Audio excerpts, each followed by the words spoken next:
It's hard to believe, but it hasn't been that long since the medical industry started routinely anesthetizing children for surgery. Society has a hard enough time figuring out how to deal with pain in adults, but as to the contrary reports, some leaders in the medical field are developing model programs to alleviate children's pain. 13-year-old Ashley Troiano works with her physical therapist. This small victory in the scheme of things, manipulating the ball into the balance board's hole, is a big victory for Ashley. She suffers from something called reflex sympathetic dystrophy, or RSD, a syndrome of exquisite pain that you cannot see. Before being properly diagnosed, she couldn't walk at times without crutches, nor could she wear shoes or socks. Nobody really understood me. Everybody was like, oh yeah, you're faking, you don't really have pain, and it was tough trying to get people to believe me because there was nothing you could see wrong. It's just inside of you. You could feel it all the time. She was limping and she was struggling, and she was in 5th grade. Kids were kicking her and hurting her, making it worse. But it is really hard because people don't know. Schools don't know. A lot of the medical community doesn't really know. So we find that when we go for one thing, we have to educate about that so they don't hurt her while they're treating her for something else. Now, a regimen of exercise, physical therapy, and drugs is helping Ashley become pain-free. But medicine has only recently focused on alleviating pain for adults. Use of opiates and other pain relievers is highly controversial still for adults, even more so for children, especially in surgery. In fact, as recently as 15 years ago, newborns still underwent certain surgical procedures without anesthesia for a variety of reasons. Dr. Neil Schechter is a pioneer in the campaign to change the medical industry's attitude towards pain and kids, a campaign he began years ago and one that has begun to revolutionize the way kids are treated, such as trying to measure how much pain they're in.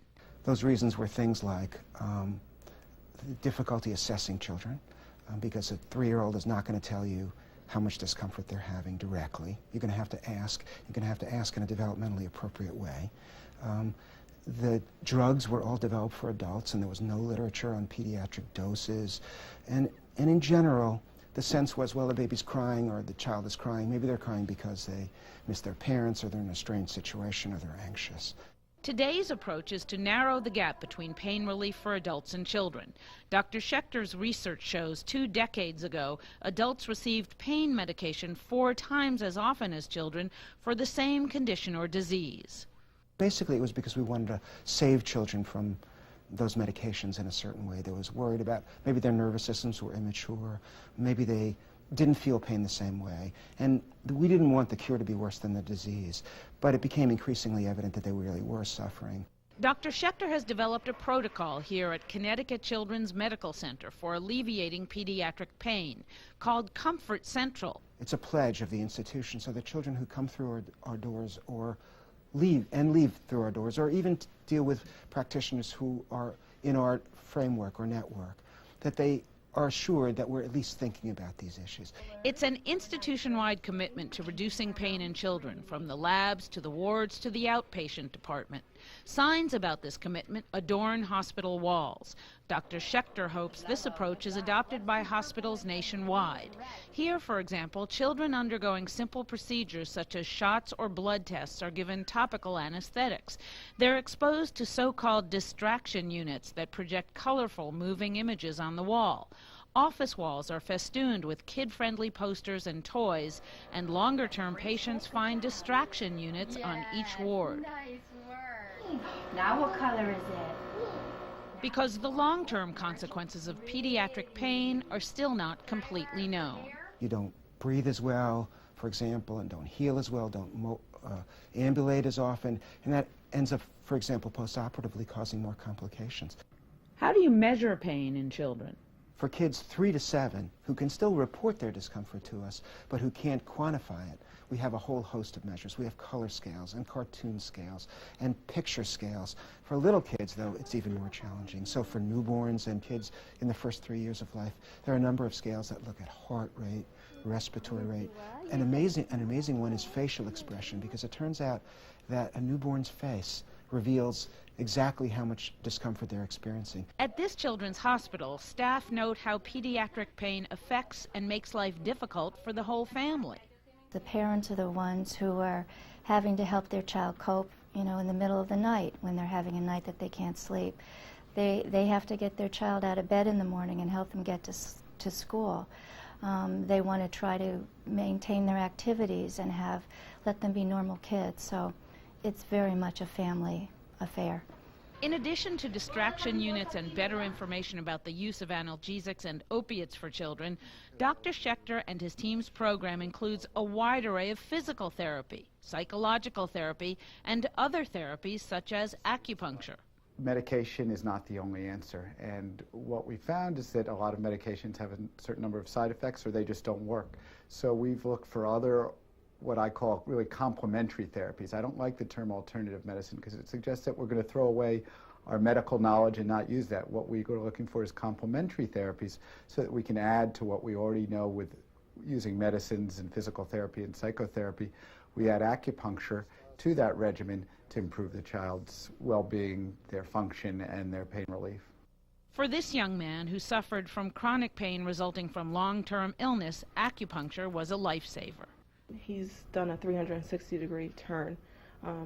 Before he was very down and depressed and in chronic pain, but with the acupuncture, it's just I have my child back again. So Dr. Marilyn Powell of the National Institutes of Health, welcome to the panel. Pediatric pain is so obvious to parents who've been at visits, routine doctor's visits for shots and drawing blood for so long, and yet it's only been recently that the medical industry is starting to do anything about it. Why is that? Is it because our culture has problems with medicating for pain or treating pain or stoicism or what? I think it's a lot of factors. There's of course the attitude of no pain, no gain, but we've also changed our shift. The pain is the body's way of warning you that there's something going wrong or danger. And now we've developed a lot of technologies, and those themselves are painful, and we really do need to pay attention to how those are administered and what we can do for pain in those settings. Talk to, please, your experience. You're a psychiatrist, you're a pediatrician, you've got all these incredible credentials. What's your experience with children and pain in the industry? Has the industry been, the medical industry been sensitive enough to it, and how is that changing? I think we all got very enamored of the technology that was available to us, and in the beginning, when immunizations came out, childhood mortality from infectious diseases was incredible, and we've done a stunning job of changing that kind of statistic. But now we give up to 20 immunizations in children under 5, and there are things that we know we can do to ameliorate that kind of pain, and we should be doing them, like providing distraction techniques for children, perhaps using a topical anesthetic cream. And we need to pay more attention to that, and I think we've sort of forgotten that along the way. There's so many things to learn along medical school and what to do for kids. We've forgotten that aspect of alleviating suffering for kids. Well, what about, you were going to say, Patricia? Yeah, I wanted to share because there's been a lot of progress and attention paid, and I just learned that a year ago they launched this chart that pediatricians and in hospital settings have to use with the children, and they're developmentally appropriate. So my daughter, she's 4.5, was sick, but didn't want to tell me she was sick because we were on vacation, so I kept asking her about her pain, and she's, no, I'm fine, I'm fine.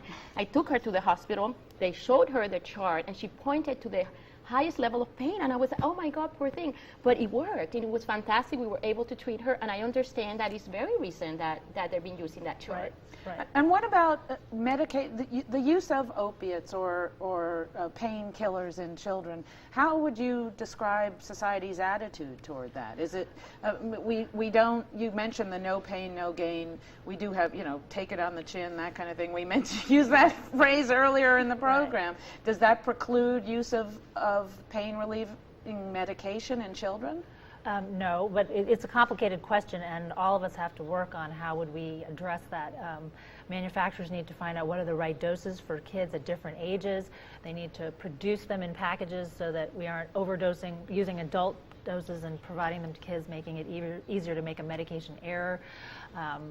Health insurers need to be willing to pay for children to get the medicines. Are they not willing at this point to pay for it? Well, not for all the topical anesthetics necessarily. And finally, what about the memory and pain? I mean, when an infant undergo surgery with minimal or no anesthesia. What does that do to the person untreated developmentally? Pain can have pretty severe consequences. It can make you anxious, afraid, irritable, depressed, and we know that we can alleviate those ahead of time. People believe that children didn't have memories of pain in the past, and we all know if you think back to your earliest memories, it's when you got the stitches or when you broke your arm or how that needle. Or the needle. So we need to fix that because it's undermining trust of the medical staff. But I think also there's an issue of how we deal with pain with all ages. My mother had osteoporosis, and I found out during the process of her illness that the dirty little secret is a lot of those women in those nursing homes are suffering incredible pain,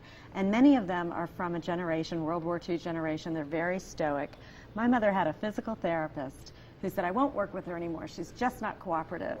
And when we saw the x-rays of what was happening in her body, the doctor said she must be in excruciating pain all the time. And to think that that medical professional would not have understood that, that worried me a little bit and made me happy that. All right, and this worries me a little bit. We got to go to credits. We'll be right back. That's it for this edition of To the Contrary. Next week, women's groups, both liberal and conservative, are recruiting new members from college campuses. Whether your views are in agreement or to the contrary, please join us next time or visit our PBS online website at pbs.org. You were going to say. With that said, if you have a problem with pain assessment among adults, what can parents do to convey to their child, to get it out of them? How do I need to take you to the doctor? Can you sleep it off? What can a parent do? I think parents do need to educate themselves about what techniques are available to them to manage their children's pain, and also learn more about when is the body warning you, when is the pain serious pain, and when is it not serious pain. And that's a hard line to draw, but I think it's a